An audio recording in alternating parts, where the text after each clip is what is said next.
Eles foram levados à prisão, Abigail, Joquebed e Jesiel, e lá, Licínio Minúcio não fez julgamento, não houve interrogatório, não ouviu testemunhas, ou seja, por uma decisão injusta e unilateral, resolveu sentenciar o pai, o velho ancião Joquebed, a 20 chibatadas. Vamos lembrar que ele era um senhor idoso, ele já era um ancião e que ele não suportaria tal castigo. Quando ele vai, o soldado vai dar as chibatadas no pai, Gesiel, que estava lá vendo até então tudo aquilo calado, se interpôs e assumiu o crime. Disse que até então estava calado, porque estava com medo, mas que, na verdade, quem havia colocado fogo na propriedade teria sido ele.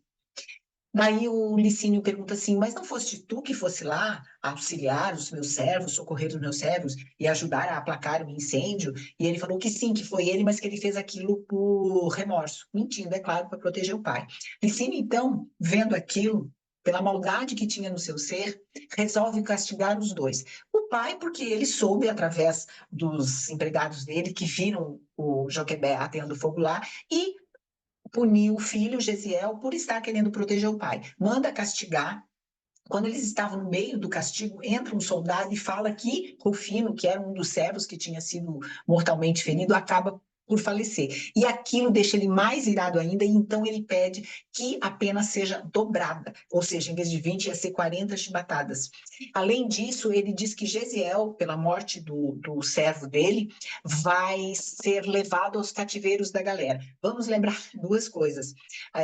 Essas chibatadas, elas eram com ponteiras, eram um chicote, e nas ponteiras era colocado cobres, ferro, pontinhas de ferro. Então, aquilo, à medida que batia, acabava por dilacerar a carne, né? E esses cativeiros das galeras eram aqueles navios, e eles eram condenados ao cativeiro prisão perpétua. Eles nunca mais sairiam até a morte trabalhando naquelas galeras. Então, isso foi a sentença que foi dada. Pediu ainda que a maldade era tão grande, ele pediu ainda que se golpeasse as mãos e os pés de Joquebed até que ele pudesse ficar aleijado, que ele não queria mais que ele andasse, nem que ele mexesse mais com as mãos. E quando ele estava fazendo isso, o Joquebed não resistiu, acabou por ali sangrar muito e acaba falecendo. Neste momento, então, que ele não suporta esse suplício e acaba por desfalecer, morrer ali, a Abigail, olhando aquela situação toda, aflita, angustiada, ela começa a cantar, vem um cântico à sua mente e ela começa a fazer esse canto.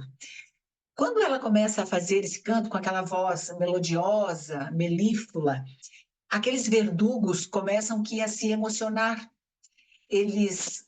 A emoção, na verdade, toma conta daquele ambiente, e Licínio, como que não sabendo como receber aquela emoção que ele estava sentindo, manda um dos soldados jogar a Abigail à rua e que ela não emita mais nenhuma nota sequer.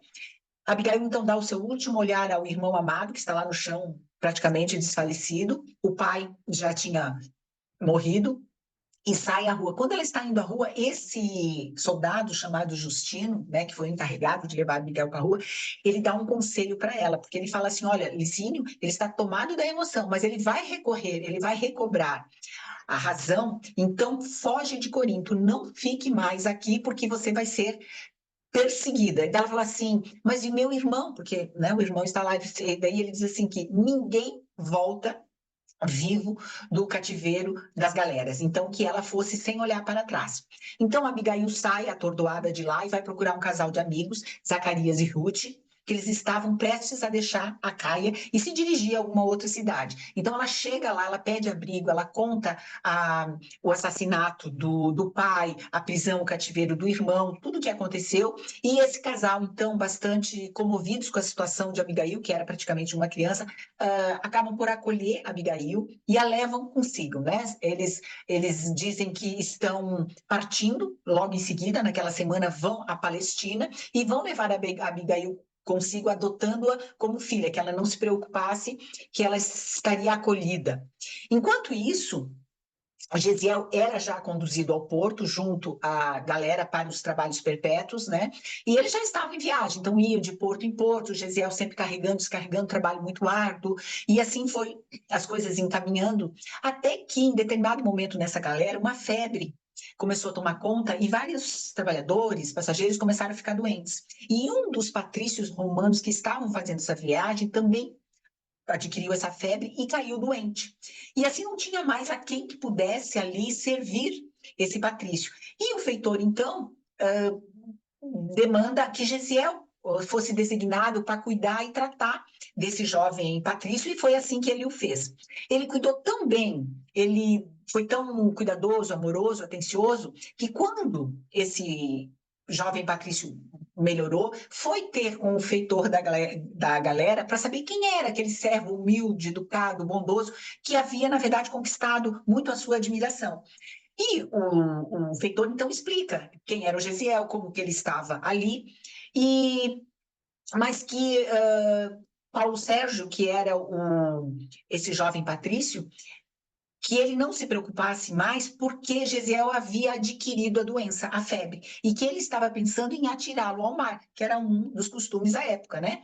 Estava viajando, alguém estivesse moribundo ou morrendo, jogava-se ao mar. Mas o romano não concordou, não pôde concordar com essa decisão, porque sentia ele uma dívida de gratidão. E assim acerta com o feitor a libertação de Gesiel na próxima cidade da Palestina, Jope, e vai ter com Gesiel e fala: você quer a liberdade? Eu vou te dar a liberdade, mas ele estava bastante debilitado já, sabe?